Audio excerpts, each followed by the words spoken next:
Good morning. Okay. No war has left a state, a society, or community untouched. This was not the case in the modern age, and even less in the short, tragic 20th century. From this angle, the First World War represented a turning point in modernity. And in regard to this, Italy is a prime example. Just a few references can demonstrate how momentous the Italian conflict was. I would like to discuss only a few of the outcomes of the modernization brought about by the war. Firstly, a rich historiography on the subject has made clear what role the war played in the development of modern Italian industry. The process had already started in the last two decades of the previous century, but it was the mobilization that made the Italian industry leap forward. Secondly, even from the point of view of the citizen and their rights, the Great War triggered a progress in the debate, for example, as to extension of the right to vote to women, who had taken many burdens in wartime. Likewise, now is the rapid evolution of a welfare state in Italy in years of the war, in support of weakest social groups, orphans, widows, and war veterans. But the most impressive data of the outcome of the war is the number of its casualties. The 650,000 to 670,000 dead is still the most tragic digit in Italian history. Within a total population of 30 million people, this amounted to a slaughter of a generation. Those who fell were mostly young people. The average age was 26 years old. Of the 5 million men that took part in the war in war areas, more than 1 million came back home invalids or mutilated. However gory this data may sound, that outlier trend which, after all, is consistent with the European context, but only partially. Do they account for the momentous breakthrough 1915, the one I compare in the title of this paper, to a loss of innocence? Innocence is a big word, but it seems to me the most appropriate to explain Italy's historic passage from 19th century romantic adolescence to 20th century tragic modernity. I could define such transformation with another big word, metamorphosis. In ancient mythology, such a word defined the transformation performed by the often mischievous gods onto nature of mortals and things. And this seemed to me the best theme to explain the momentous transformation of the Italian people brought about by the Great War. The body of Italian people and the imagery of this body represented the most striking text of such a social, political, and cultural transformation. I would like to draw your attention on the visual projection of Italian people in Great War. There is no painting in Italian art history that came to be compared to the works of Otto Dix or Georg Grosz. However, the so-called metaphysical painting and its foremost painter, Giorgio de Chirico, can only be understood as a kind of bodily apocalypse. As a matter of fact, the Chirico painting is oncoming dummies in a military hospital at Ferrara. The core of the momentous transformation of the war lies undoubtedly in a relationship between politics and violence, and that characterized social and political life in Italy for several decades. As you know, many years ago, George Mosse explained the process of brutalization of politics in Europe as it was coming out of its experience in the trenches. In European scenario characterized by the use of violence, even in extreme forms, Italy is not exception, but the ultimate example. As in other countries, and even more, social and political struggle in Italy was marked by the experience of the war. In several cases, reports from local and central authorities immediately in aftermath of the war point out incidents that even at times seems more appropriate for the trenches rather than street fighting. The so-called the Red Millennium was characterized by a transformation of political adversaries into enemies to destroy. Amongst the several episodes which revolved around the fascists, I would choose one that well describes the unpredictable security of history. In June 1920, at Piazzale Loreto in Milan, during a strike, a policeman was lynched by the mob. A journalist that witnessed the scene wrote of an ferocious and cannibalistic tribes. That journalist was Benito Mussolini, and 25 years later, his body was to be exposed and desecrated in that very place. On the other hand, the relationship between war, violence, and politics and the body is already clear in an interventionist campaign that brought the country into conflict in 1915. The variety minority that advocate for the war, nationally, the democratic intervention, and so on, expected, at least at the beginning of the century, a social palingenesis, a transformation that the Italian blood would make sacred. This view was shared by a number of European intellectuals that hoped for a great regeneration.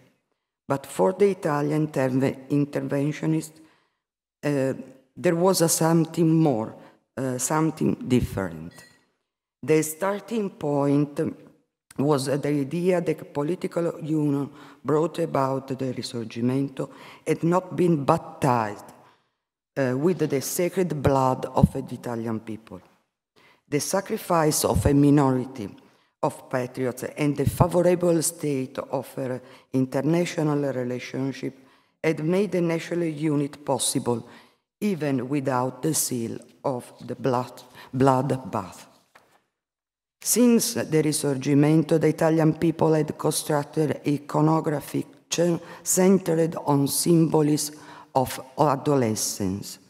As united Italy was a young nation and state, the body of Italian soldiers was to be young, if not adolescents.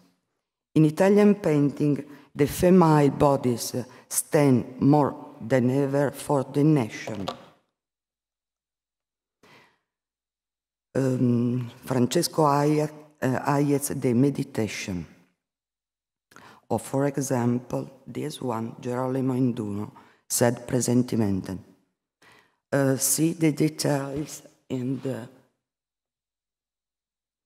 latter example is a very famous painting which exposes the romantic sources of the culture of the Risorgimento. That is the overlapping of family and nation, mother country and love.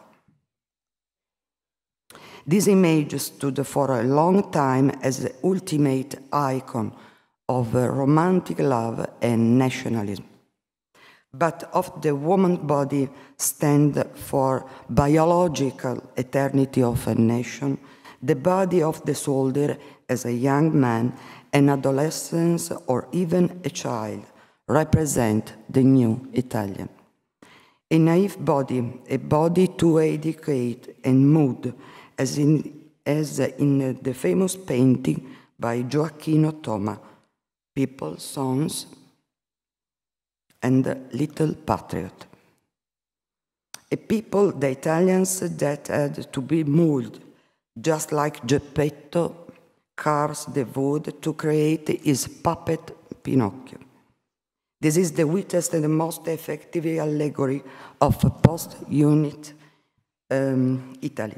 A piece of wood that is turned into a puppet, then slowly into a child. Even the soldiers departed, as in painting by Girolamo Induno, the conscript departed.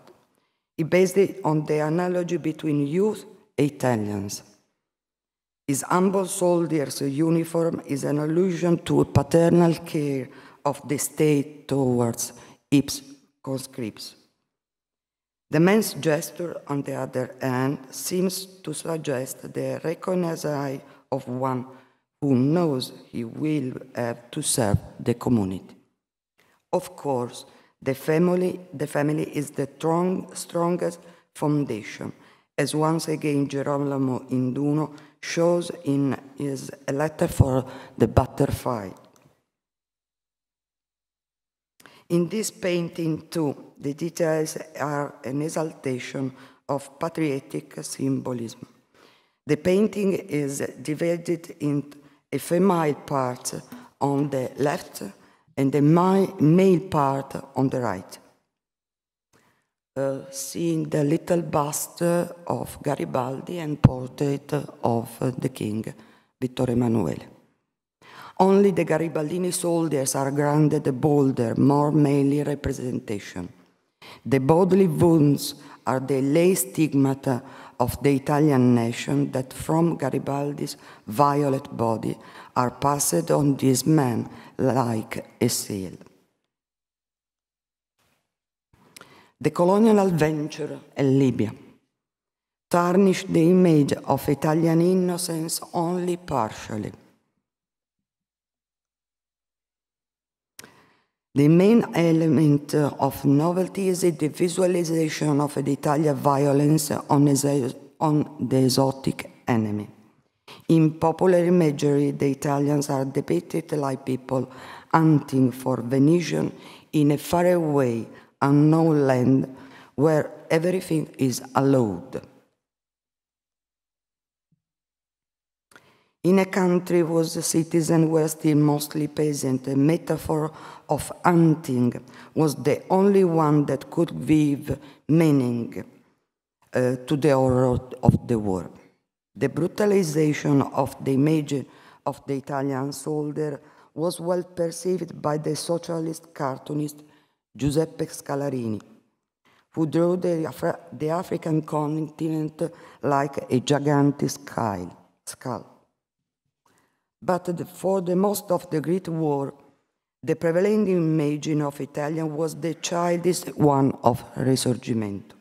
Not only do images of innocent fighters thinking about their family appear again, for example, the family and the fiancé, but there reappear the theme of the children soldiers. Its function is that of making the war seem lighter, a thing of every day. Sorry.